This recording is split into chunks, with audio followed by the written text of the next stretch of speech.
All right, I'm going to talk about abdominal aortic aneurysm that is ruptured. My name is William Johan, 45 years old. I've had 3 back surgeries. I'll go through the dates starting 2001. I had been a blue collar worker. I was, up until then, I was concrete, asphalt, roofing, mechanic, did a lot of engines, a lot of transmissions, did a lot of tree work when I was younger, cutting down for burning for heat. Always been a worker. I started out in 2001. Got up out of my chair one day and was putting on my boots, getting ready to go to work. Stood up, hit the floor. Couldn't walk. Went to the emergency room via ambulance. They had put me in, did a bunch of shots, pills, stuff like that. Tried to get me up off my feet, get me out the door. Wasn't working. The doctor finally got approval from the insurance company. I went ahead and got the MRI done. MRI come back, showed I had 4 discs blown that were herniated. Gave me an epidural. I spent about 3 or 4 days in the hospital. They scheduled a surgery. I got a partial discectomy done in December 2001. About 6 months of physical therapy. During the course of physical therapy, I was pushed real hard. Workman's comp, of course. Got a big hurry to get you back to work.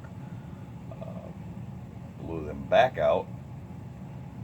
Then they decided at that time to go ahead and remove the discs completely, replace them with bone and 6-screw steel cage. That was done December of 2002. As a matter of fact, the second surgery was. So right at a year later. I wasn't able to return to work, wasn't able to find work. I was able to walk again, short distances still. I wasn't really running marathons by no means. I was able to do small tasks, cut the grass with a self-propelled mower, small yard, basically stuff that retired guys would do, stuff you see elderly people do, biding my time doing it as I felt I was able to do. I took Vicodin. I was at the time about 180, about 175 pounds. Really not much different in size than what I am now. Quite a bit more muscle. I took and was able to do that for a while. Had some more problems happen, and I guess December 2012, was having extreme pain again in my back. Went back to the back surgeon.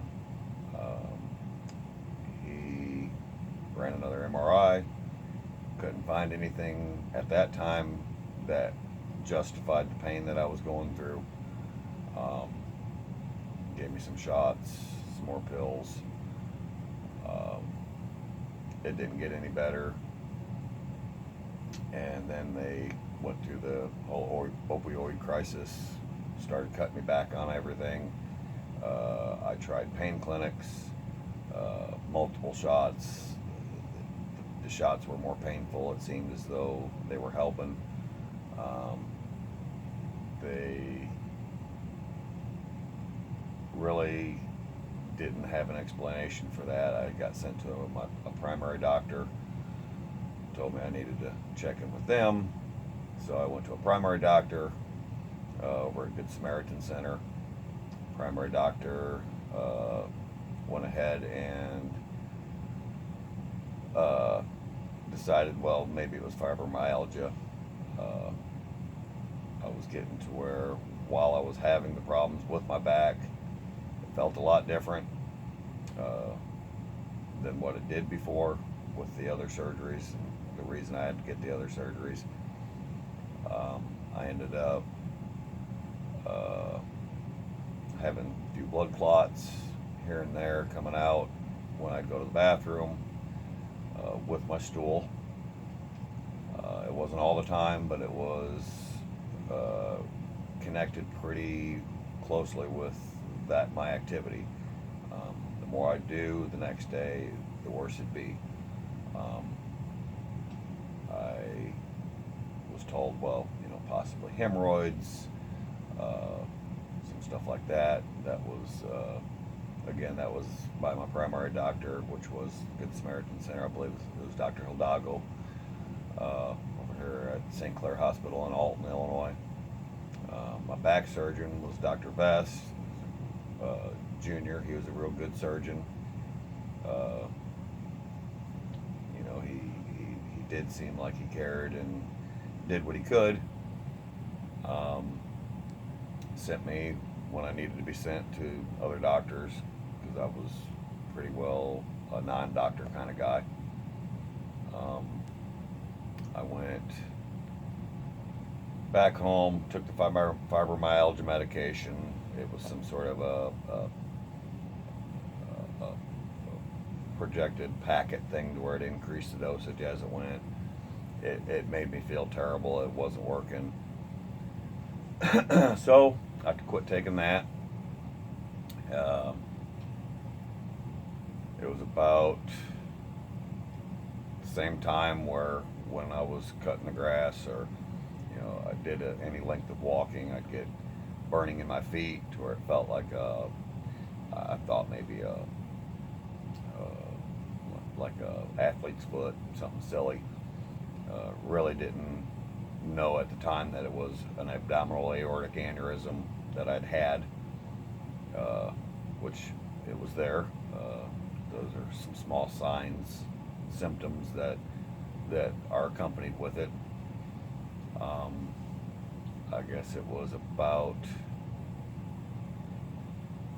September of 2017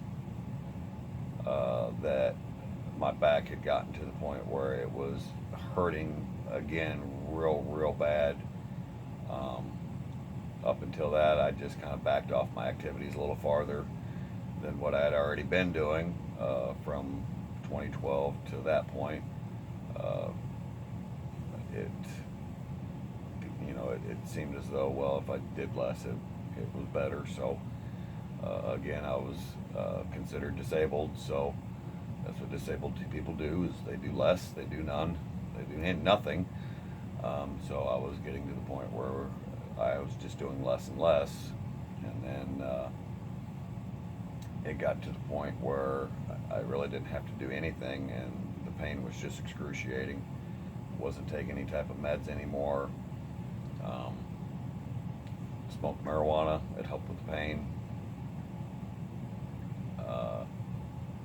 Prior to that, when I didn't get the pills anymore, from about, I don't know, 2006, 7, somewhere in there, they started kind of cracking down on them. Really didn't get them all after 2012, 2013. And it was really getting to the point where they were bothering my stomach anyhow.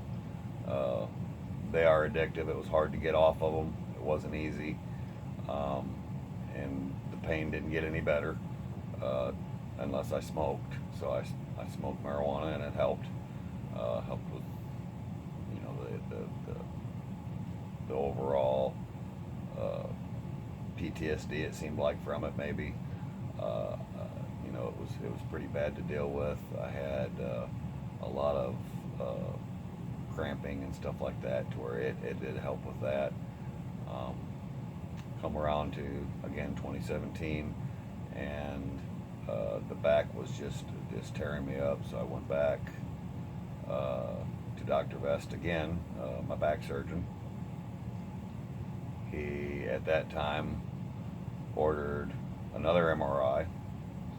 I come back into his office to review the MRI, and while we were going through the MRI, he noticed a few things on the MRI that really didn't look right. There was a few problems with my back, but the big problem that he was noticing was there was a abnormality with the way my aorta looked, the abdominal aorta, looking at the MRI. He took and decided to go ahead and send me to a cardiologist to have that checked out. We were going to do a surgery at that time, and when he sent me for a EKG, prior to getting the surgery done, EKG had showed that at one time or another I might have had a stroke, to where he didn't want to take the chance of doing a back surgery until we figured out what was going on with my vascular problem. So he sent me to a Dr. Batar over in Alton, Illinois. He had the CT scan ordered. We did the CT scan, and I had an appointment about 2 weeks after the CT scan to review it with him. During the 2 weeks that I was waiting to review the CT scan with him, I literally hit the floor in pain, cramps, stabbing, tortured from the inside out. It was the worst pain you could ever imagine. I wouldn't wish it on my worst enemy. And I've got a few of them that I probably would like to see bad things happen to, and still wouldn't wish that. So it was something that apparently the aorta had ruptured. I had gone to the bathroom, and it was nothing but blood. And it was blood in a bad way. It filled the toilet, and so my wife took me to the emergency room at St. Anthony's, and the doctor at the emergency room sent for the CT scan that had been done there at the hospital, and looked at the CT scan and the results, and realized that I had going on what I did. There was no aorta present from my kidneys to the iliac arteries. It was gone. So he suggested we go over to SLU that evening with a helicopter and get me taken care of. He had to confirm it with Dr. Batar. Dr. Batar, however, didn't think that needed to be done. I was then told to wait 2 weeks to have an exploratory surgery done, and a stent was going to be put in, if possible, at that time. So I waited the 2 weeks, was in extreme pain, still dealing with the back problems, still dealing with the not having the aorta.